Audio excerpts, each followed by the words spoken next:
Places where the consequences of partition for Hindus and Muslims were disastrous. The most vexed of these flashpoints has proven to be Kashmir, claimed by both nations ever since 1947.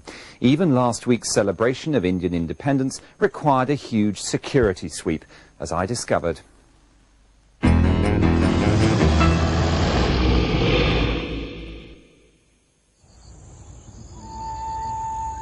Kashmir was long an idyll, a serene place secluded in its Himalayan fastness. It now belongs mostly to India, and the celebration of this fact last week prompted a crackdown.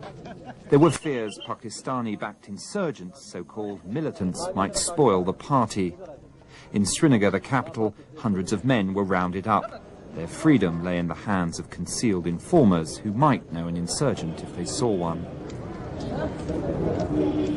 The root cause of India's problems here today lies in what happened 50 years ago. The reason that many people feel they have the right to fight for union with Pakistan is because of the very suspicious way that the then leaders in Delhi got the Maharaja of what was an independent kingdom to agree to union with India. It's the so-called accession issue. The Maharaja of Jammu and Kashmir had the choice of joining India or Pakistan. In 1947, he had to confront his status as a Hindu ruling a Muslim majority. It is a very mixed population, ethnically, religiously, linguistically, and so on. It was a sort of a polyglot state. And my father obviously had some difficulty in making a clear decision. Eventually, he chose India and began their 50-year military presence. India's last viceroy and first head of state, Lord Mountbatten, argued that if that was to happen, it must all be above board. There seemed to be no meeting of minds at any point on Kashmir. We had to act fast, but I had argued strongly that Kashmir must first accede, since otherwise this action by India would be illegal.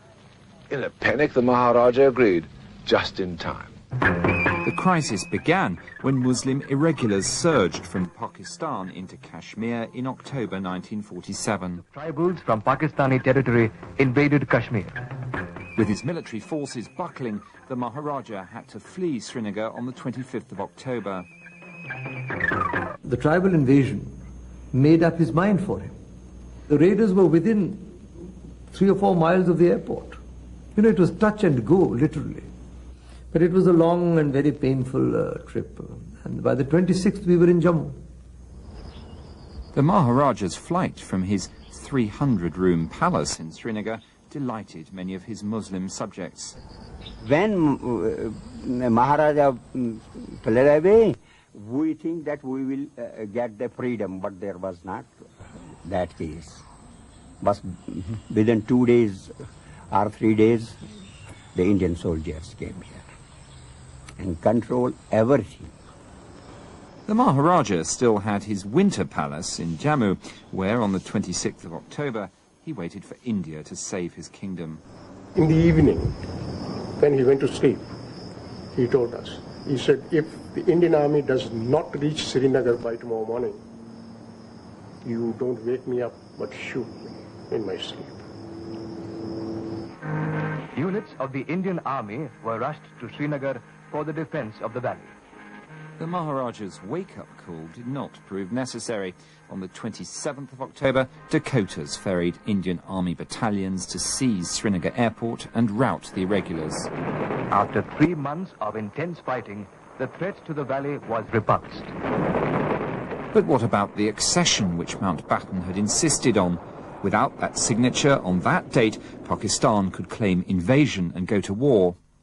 We all grew up with the knowledge that the instrument of accession was signed in Jammu. And I know the room. I keep telling the people, here is the room where the instrument of accession was signed, where Daddy used to sit, his drawing room. The date is critical. The Maharaja had to sign before Indian troops went in.